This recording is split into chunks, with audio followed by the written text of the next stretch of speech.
guys, Captain Adam back in the house. Today we're going to be talking about Concorde. Now the engines of the Concorde, I'm not going to tell you because it's the last engine we're going to talk about. First we have the turboprop. Now the turboprop is the propeller is the engine you usually see on propeller aircraft because they're inexpensive to fly and use in general, but they're not as fast. They're the slowest one of the three engines, only efficient at around 325 to 375 miles per hour. Next is the turbofan. Now, the air is initially sped up by a fan.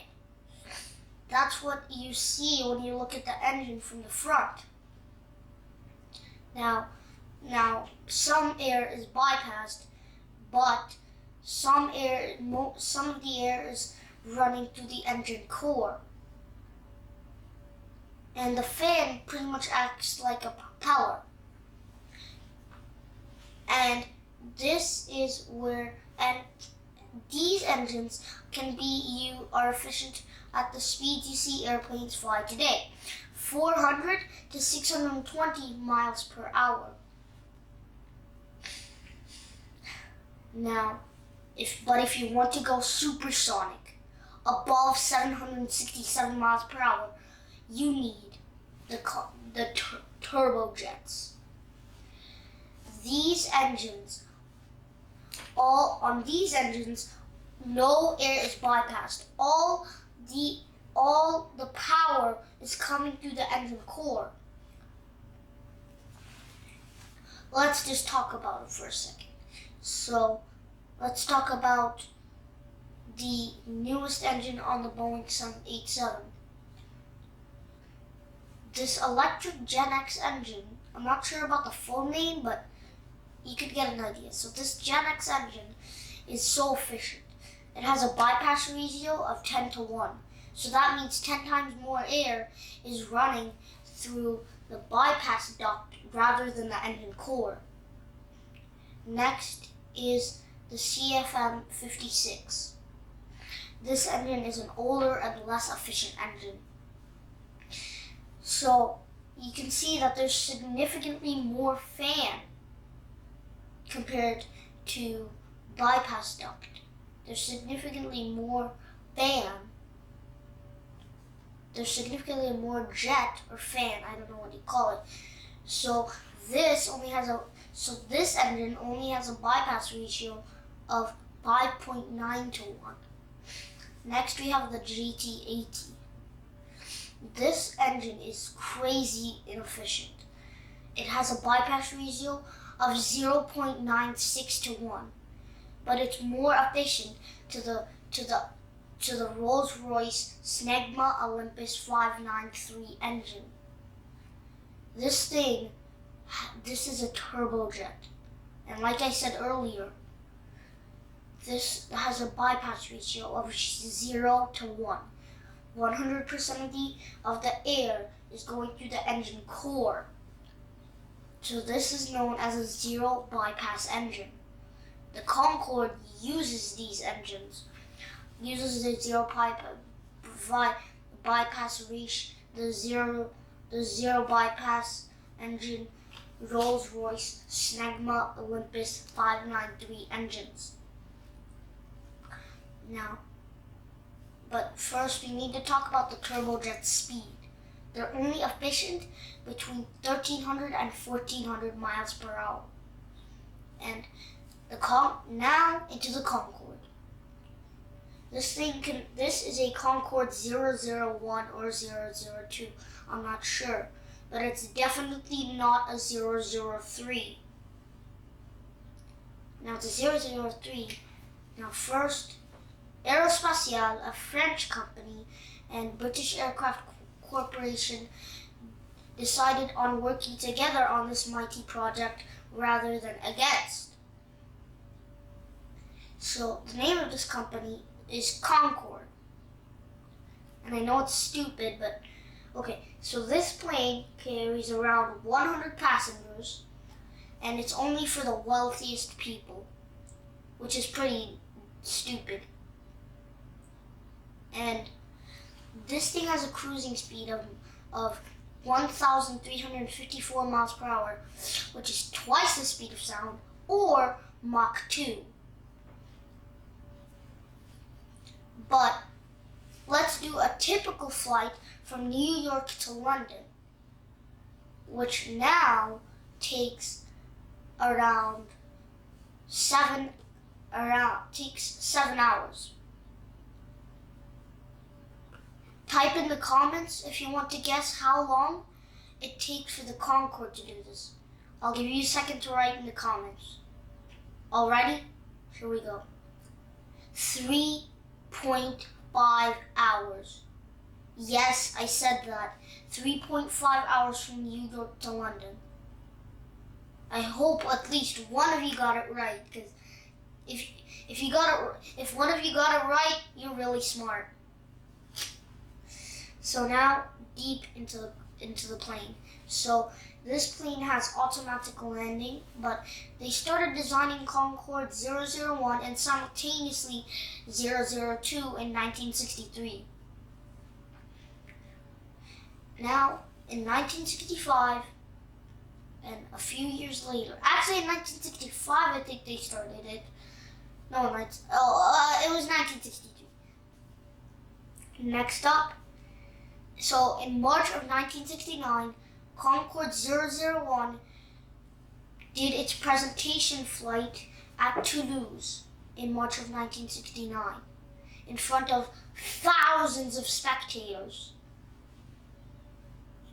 And the Concorde, and yet again, there's another Concorde, Concorde 009. I'm just kidding, it's 003. So Concorde 003 only has 1,300 hours on her watch because she never went into commercial service. So the way now for takeoff, here's how it works. And this plane came with afterburners, and this is actually episode 1 of 3 because a 5-minute video can never cover the amazing facts, but I'm going to try to make a 20-minute video.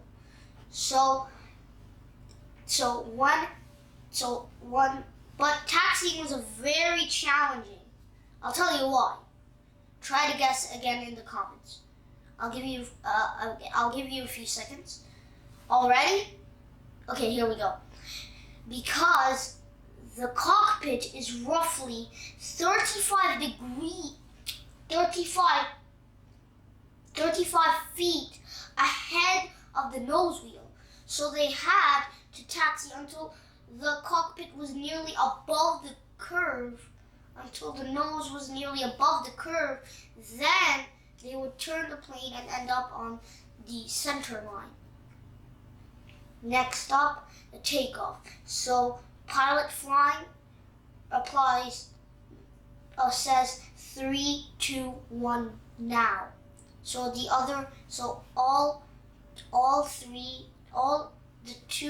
pilot monitoring and the co-pilot would get attention, and then they would apply full thrust, automatically activating the afterburners or the reheaters, and just a sudden roar as this thing flies by.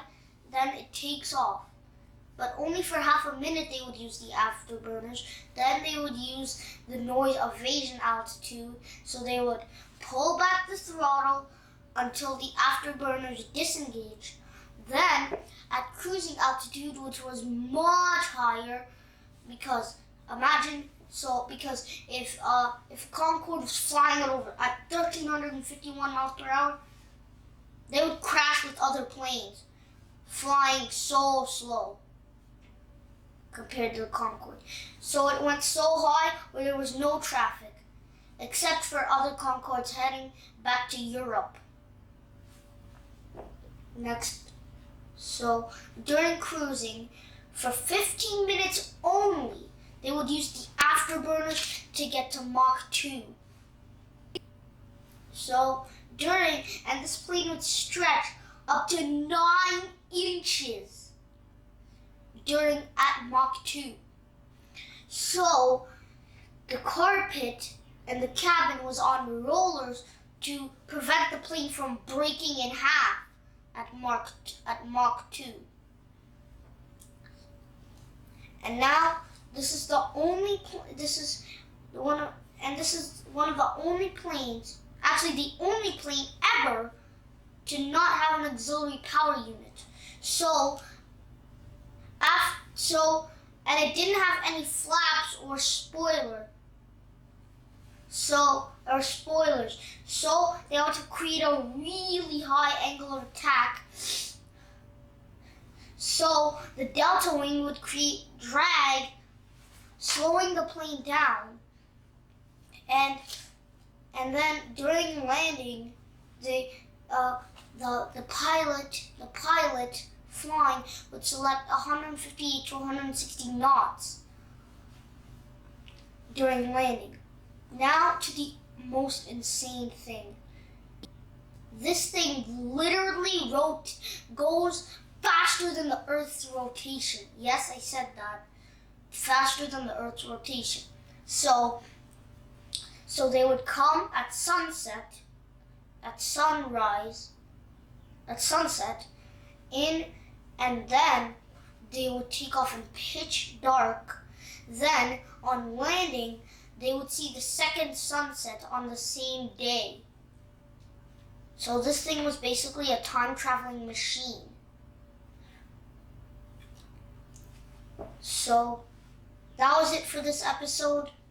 I hope you enjoyed it. Well, actually, we have a little bit more to discuss. Now, during landing, so it has a retractable nose. So what position you see now is nose and visor up, which is the cruising way, which is the cruising flight.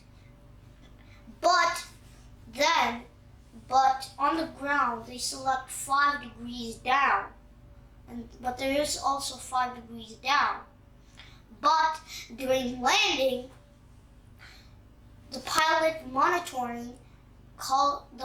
flying calls out nose and visor down, putting the nose in its fully down position of 12.5 degrees. Yes, that's right. That was it for this episode. I hope you loved it. This is Captain Adam. Bye.